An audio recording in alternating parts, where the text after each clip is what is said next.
नमस्कार शेतकरी बंधूंनो, मी बापू बिडगर आणि मराठी दरबार या आपल्या यूट्यूब चॅनलमध्ये आपले मनापासून स्वागत आहे।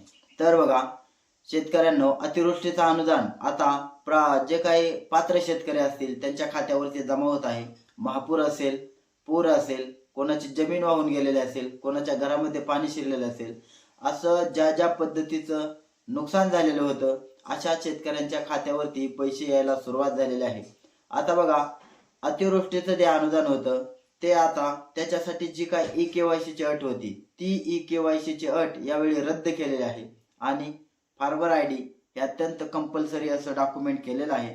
त्याच्यामुळे बघा फार्मर आयडी साठी शेतकऱ्यांना शासन वेळोवेळी आवाहन करत होते की फार्मर आयडी तात्काळ काढून घ्या, परंतु त्यावेळी बऱ्याच शेतकऱ्यांनी याकडे दुर्लक्ष केलेलं होतं आणि ज्या शेतकऱ्यांनी दुर्लक्ष केलं अशा शेतकऱ्यांना या वेळेला ऐन वेळेला धावपळ करावी लागत आहे। त्याच्यामुळे बघा शेतीचं आधुनिकीकरण होत आहे। अशा वेळेला शासनाने ज्या काही तुम्हाला सूचना दिलेल्या असतात आधुनिकीकरणासाठी असेल किंवा शेतीच्या उपयोगासाठी असेल, तर त्याला शेतकऱ्यांनी सुद्धा प्रतिसाद देणं हे तेवढंच गरजेचं आहे। त्याच्यामुळे बघा जी काही ई-केवायसी ची अट होती ती ई-केवायसी ची अट आता यावेळी शासनाने रद्द केलेली आहे। आता बघा शेतकऱ्यांना प्रश्न पडतो की मग जर आम्ही फार्मर आयडी जनरेट केलेलं नसेल तर आम्हाला अतिवृष्टीचं अनुदान भेटणार का? तर याचं उत्तर आहे स्पष्ट नाही।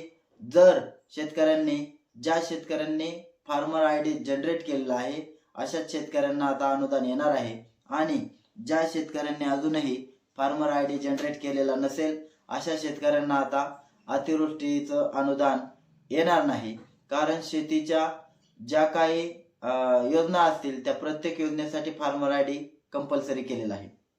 त्यानंतर बघा शेतकऱ्यांना दुसरा प्रश्न पडतो की फार्मर आयडी आहे परंतु अजूनही आमचं अनुदान आलेलं नाही।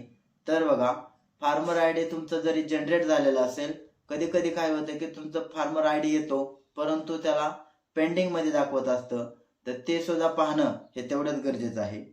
त्यानंतर बघा बऱ्याच शेतकऱ्यांना पैसे यामुळे सुद्धा आलेले नाहीत की पंचनामाला जी काही यादी केलेली असते ते पंचनाम्याची यादी आणि फार्मर आयडी या नावामध्ये जर तफावत असेल तर अशा सुद्धा शेतकऱ्यांना जे काही अतिवृष्टीचं अनुदान आहे ते यायला अडचण येत आहे। त्यानंतर बघा बऱ्याच शेतकऱ्यांचं काय होतं की अजूनही शेतकऱ्यांना माहिती नाही की आधार सीडिंग म्हणजे काय, म्हणजे बऱ्याच शेतकऱ्यांना माहिती नाही। काही वेळेस कसं होतं की शेतकरी जो काय त्याचा खाते नंबर असतो तो खाते नंबर देत असतो, परंतु पैसे जे येतात ते वेगळ्या बँकेत येत असतात। वेगळ्या बँकेत म्हणण्यापेक्षा ज्या बँकेमध्ये तुमचं आधार सेडिंग असतं, ज्या बँकेला तुमचं आधार लिंकिंग असतं, तर त्याच खात्यावरती ते पैसे पडत असतात, कारण शासन ज्या वेळेस पैसे वितरित करत असतं ते डायरेक्ट बेनिफिट ट्रान्सफर म्हणजे एक डीबीटीच्या माध्यमातून पाठवत असतं। जी काय पहिले बिम्स प्रणाली होती ती प्रणाली बंद केलेली आहे आणि आधुनिकीकरणाच्या दृष्टीनं जी काही फायदेशीर आहे, जी काय म्हणजे चांगली डिजिटल आहे, तर ती डायरेक्ट बेनिफिट ट्रान्सफर या डीबीटीच्या माध्यमातून आता शेतकऱ्यांच्या खात्यावरती पैसे जमा होत आहेत। त्याच्यामुळे तुमचं आधार सीडिंग इनेबल आहे की नाही हे सुद्धा शेतकऱ्यांनी चेक करणं तेवढंच गरजेचं आहे।